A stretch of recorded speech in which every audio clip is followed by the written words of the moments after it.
월드컵대교 강변북로 일산 방면 진출입로 설치 촉구를 위해 이 자리에 섰습니다. 그러면 기자회견문을 낭독하도록 하겠습니다.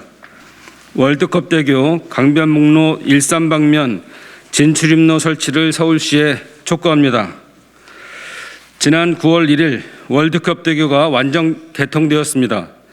총 사업비 4,050억 원, 총 연장 1.98km로 서울 서부 지역의 극심한 교통 체증을 해결하기 위한 목적으로 11년이라는 기나긴 공사기간을 거쳐 완공되었습니다.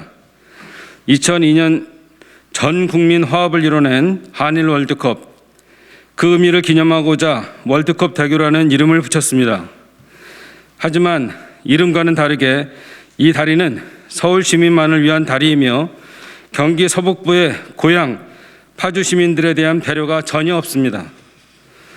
2020년 서울시 교통량 조사 보고서에 의하면 24만 대의 교통량이 고향 파주 방향 경계인 강변북로에서 측정되었습니다.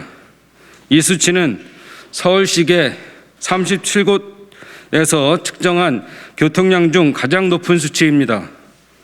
또한 2009년 서울시 국정감사에서도 월드컵 대교 고향 방향 램프 설치의 필요성과 그 효과에 대한 지적이 있었습니다. 그 당시 당초 설계 시에는 강변북로 연결 램프를 반영하지 않았지만 보완해야 할 상황 변경이 생겼기 때문에 향후 성산대교의 교통량 변화 등을 종합적으로 고려해서 설치를 검토하겠다라고 서울시는 답변한 바가 있습니다. 하지만 서울시는 이러한 고려를 받아들이지 않았습니다. 진입로 2개가 더 추가되면서 공사기간이 연장되었지만 모두 서울 시민만을 위한 반영이지 주변 지역 교통량은 전혀 반영되지 않았습니다.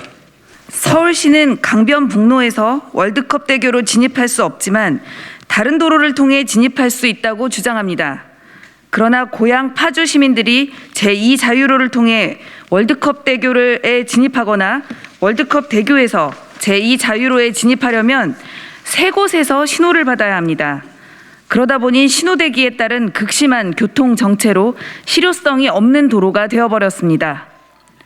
특히 이 도로는 2012년 12월 14일 광역교통 개선 대책이 확정되어 구룡 삼거리와 월드컵 파크 교차로, 월드컵 교차로 등 세 곳에 대한 종접부 입체화 교통 개선 사업을 위해 파주 운정 신도시 건설 시 조성된 광역교통 개선금 720억 원이 사용되었으나 입체화는커녕 서울 시민을 위한 교통 개선에 쓰이는 등 정작 기금 조성의 당사자인 고향 파주 시민들을 유령 취급한 것이 아닌가 하는 의구심이 들 정도입니다.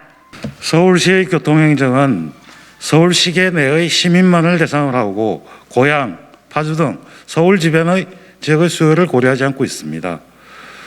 서울에서 경제활동을 하여 서울의 부가가치를 높이고 거주는 주변 지역에서 하는 분들에 대한 배려가 없습니다.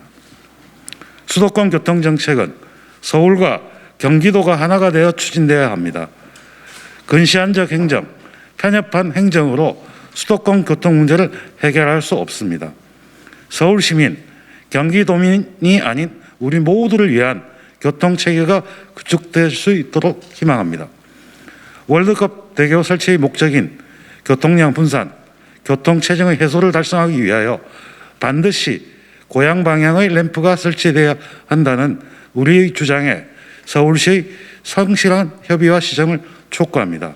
오늘 이 자리에는 동의했던 한준호 의원과 윤호덕 의원은 다른 일정 때문에 참석하지 못했습니다.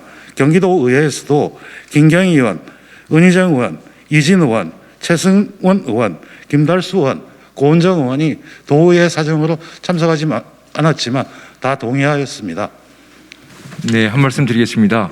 서울시 행정은 실질적으로 고양시의 기피시설들 여러 가지 피해를 주고 있음에도 불구하고 근본적인 교통 문제에 대해서는 서울 시민만을 위한 행정을 하고 있다는 상생의 무대를 만들지 못하고 있다는 게 너무 안타깝습니다. 반드시 이런 부분은 거국적인 차원에서 해결돼야 한다고 생각합니다. 감사합니다. 우리 월드컵 대교에 대한 서북부 진출입로 설치에 대한 우리 언론인 여러분들의 각별한 관심을 부탁드리겠습니다. 이상입니다. 감사합니다.